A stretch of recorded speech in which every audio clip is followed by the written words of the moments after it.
कि पर्वत के देवताओं को फिर से इस भूतल पे प्रकट किया जाए।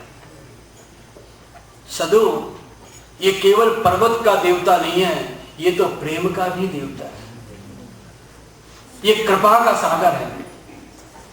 सदु पांडे ने सारी कथा सुनाई कि महाराज ऐसे ऐसे पूर्व में समय हुआ है, आप पहले मुखारविंद से दर्शन, फिर आपकी भुजा के दर्शन, और आपने आज्ञा करी कि रोज मैं खेलूंगा, रोज मुझे हरोगा। ये सब कथा श्रवण के बाद श्री वल्लभ बड़े प्रसन्न है और सदु से कहा कि चल सदु, अब अपन गिरिराज जी के ऊपर श्री श्रीनाथ जी बाबा को प्रकट कर। आप वहां से गोविंद कुंड पधारे, गोविंद कुंड से अप्सरा कुंड, नवल कुंड होते भय दान घाटी की तरफ, अपने दाऊजी धोखा की तरफ पधारे, तलहटी में पधारे, सुरभि कुंड होते हुए आप मुखारविंद पे पधारे। मुखारविंद के पास दंडवती शिला, और ये दंडवती शिला कैसी, आज छोटी हो गई है, पर दंडवती शिला पहले हमारे से भी लंबी थी। आज जैसे कहते हैं ना 6 फुट और 8 फुट, ऐसे इतनी ऊंची लंबी थी, एक मनुष्य खड़ा हुए इतनी लंबी थी वो। आज वो घट घट के नीचे हो गई है। आपने परिक्रमा करी दंडवती शिला पे और आपने वहां पर दंडवत करी।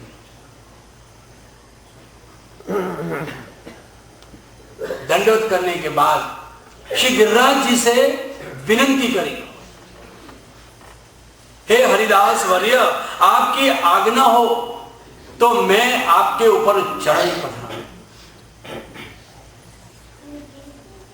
गिरिराज बाबा इतने प्रसन्न हुए श्री वल्लभ की विनंती से।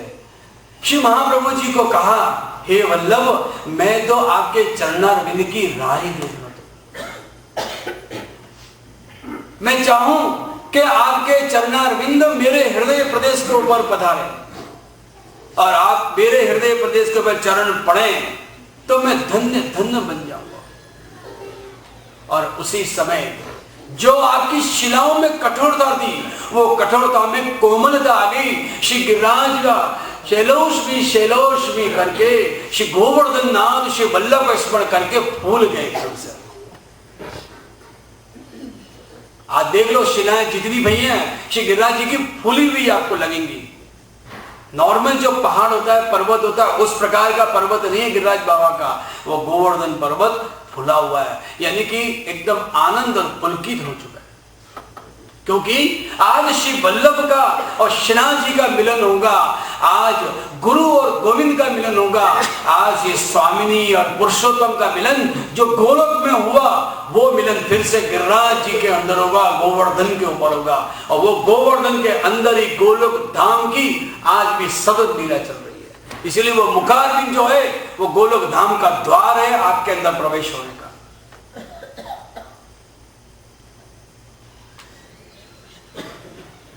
जैसे ही पहला चरण श्री वल्लभ ने रखा, पलकित और रोमांचित हुए श्री गोवर्धन धरण, वो मेरे वल्लभ पधार रहे हैं। उसी समय आप भी वहां पर बाहर धीरे धीरे प्रकट होने लगे। एक चरण, 2 चरण, तीसरा चरण, श्रीनाथ जी बाबा भी वहां से जल्दी जल्दी बाहर पधारने लगे। भक्त एक कदम चले न तो भगवान 2 कदम चले। वो कब चले कि जब हमारी भक्ति में श्रेष्ठता हो, भक्ति में शक्ति हो, भक्ति में वो प्रेम हो, निष्कारण हमारी भक्ति। और ये चढ़ना आपका जो है, उसी में श्रीनाथ जी के स्वरूप का, श्रीनाथ जी के गुण का, श्रीनाथ जी की लीला का और श्रीनाथ जी के स्वभाव का पूर्ण वर्णन है उसके अंदर है, जो मद्राष्टक के अंदर श्री महाप्रभु जी ने हमें बताया। अधरम मधुरम वदनम, आपके अधर बड़े सुंदर हैं। तो ये पहला शब्द श्री महाप्रभु जी ने अधरम से चालू किया। क्यों किया? क्योंकि वहां एक तो सर्वप्रथम श्रीनाथ जी के मुखारविंद का दर्शन हुआ और आपके मुखारविंद से और कहीं दृष्टि न जाकर अधरों पे दृष्टि गई, क्योंकि उस अधर का पान सर्वप्रथम श्री वल्लभ ने सद्दू पांडे के घर में ही कर लिया था।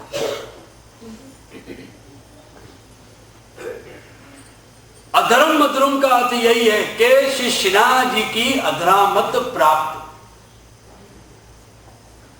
और उसका अनुभव स्वयं श्री वल्लभ ने लिया कि आपके अंतःकरण में, आपके अंदर कितना आनंद का रस विराज रहा है, रस के सागर हुआ, और वो रस का सागर आपने अपनी अधरामत से, वो दूध रूपी अधरामत से ही आपने श्री वल्लभ के अंदर स्थिर कर दिया। और यही अधरामत पान की पीक के रूप में श्री गोसाई जी को भी चंद्र सरोवर पे जब विराज रहे थे, श्री गोसाई जी विरह कर रहे थे, उस 6 मास के अंतकाल में श्रीनाथ जी ने उन पत्रों का जवाब जो विज्ञप्ति के रूप में श्री गोसाई जी ने भेजी, क्योंकि आप विरात्मक स्वरूप में विराजे, तो उस समय आप अपने पान की पीक से आपने उन विज्ञप्ति का जवाब दिया,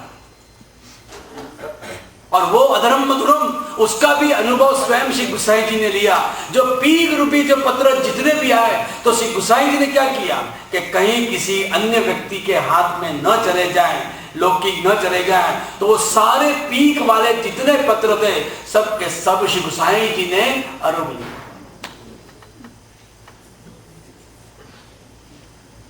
और वो आरोपने के बाद आपने श्रृंगार रसमंडल और अनेक ग्रंथों का निरूपण करके वो श्रीनाथ जी का जो रस रूप है, वो रस रूप दूध का गाल फुला लिया, और कुंभन दास का हाथ पकड़ के कहा कि चल कुंभना।